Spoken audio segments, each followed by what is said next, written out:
We've just applied our first layer of glue. We've let it dry down and now we're going over it with a second layer. The same on the other brow. You just want to push them up with the spoolie,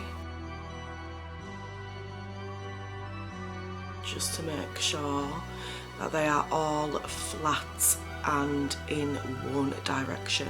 After that, it's better to do it whilst the glue is still wet, but we're just going to go around the edges of his brows and clean them up, because if we leave that on, all that's going to do is affect our base and anything else that you put on top. Next, we're going to take a load of setting powder. I'm using the Laura Mercier translucent setting powder, Honey, and literally coat them fully. And this is just going to make it easier when we're covering them next with either your foundation or face paint, whatever you want to use. Once you've done this, you're going to let it sit for 10 minutes and then we're going to repeat the whole process just one more time. Final layer. I'm actually not going to use a spoolie, I'm just going to use my finger because the hairs are exactly where I want them to be. They are not moving, they are not going anywhere, they're not budging. Then that final layer of setting powder all over them and let that sit again for another 10 minutes. So we glue, apply powder, let it sit for 10 minutes. Glue, apply powder, let it sit for 10 minutes. Glue, apply powder, let it sit for 10 minutes. That is the key. Soft Matte Complete Concealer from NARS in shade Macadamia. I don't really need them to be perfect for what I'm doing for this look, so I don't mind using this today. Whatever you're using, you just want to tap it onto your brows. It is better to tap rather than what I was just doing with this one, because you are going to get the best coverage and not ruin what you're doing, especially if you haven't left it long enough like me. Now I'm just going to take a concealer brush and blend out the edges of this mess. I have actually let the concealer dry down a little too much too now, so it is harder to blend, but we'll work through this, okay? We're not giving up, we are resilient. When that's all dry, we're going to add some foundation over the top of that just to make ourselves actually, you know, our own skin tone. I'm using the Anastasia Beverly Hills Impeccable Blurring Second Skin Foundation in shade 4N. Just going to apply this all over his face like we would doing a normal get ready with me, except this time we're getting a little spooky dooky. Now I'm just going to apply some powder all over my face just to set it down before we go in with any paints.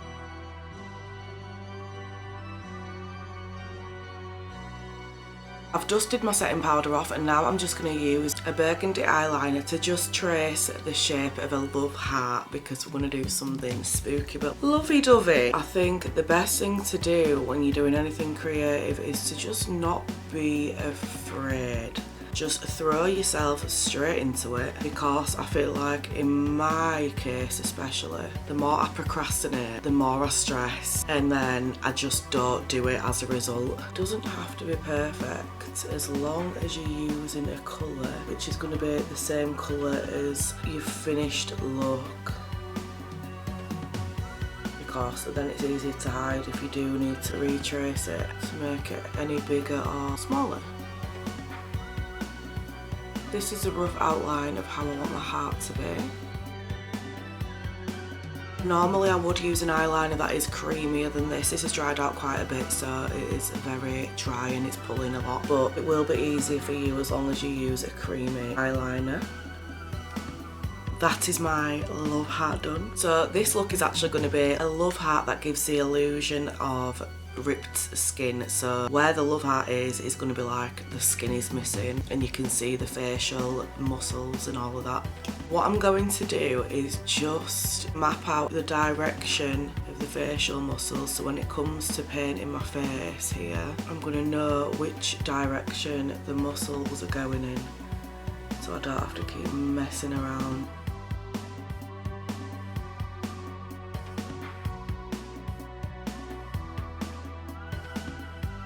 Now for the actual face painting, we're going to use the Mehron Paradise Paint palette.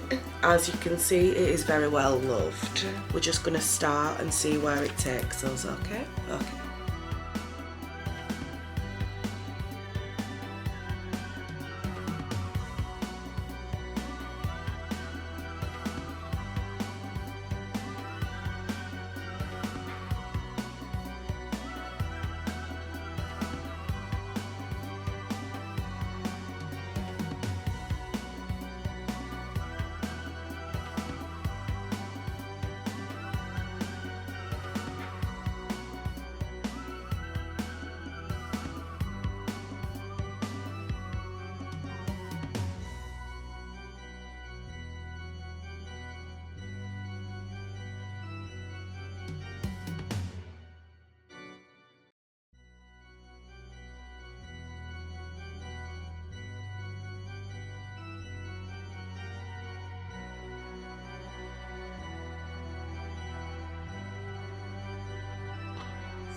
Now we've done that, we're just going to add the little white highlights just to show the lighter parts of the facial muscles, tendons, whatever you want to call them.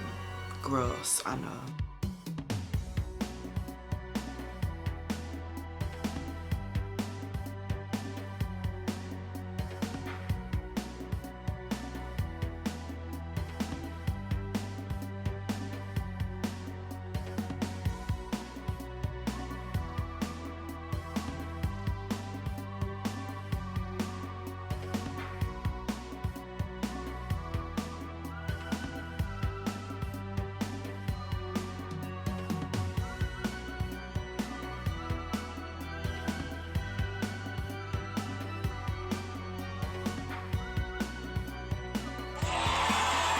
Next, we're going to take that same eyeliner that we used to trace the love heart and apply it to the waterline. This is just to make sure that the whole look ties together and is cohesive.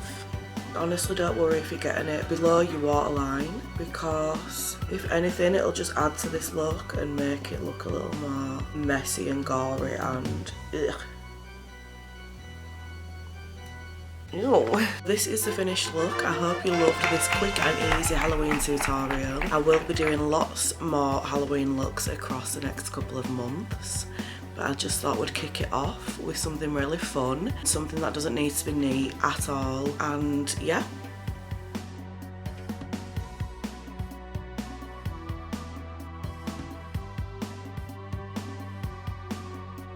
As always, don't forget to like and subscribe if this channel is your vibe.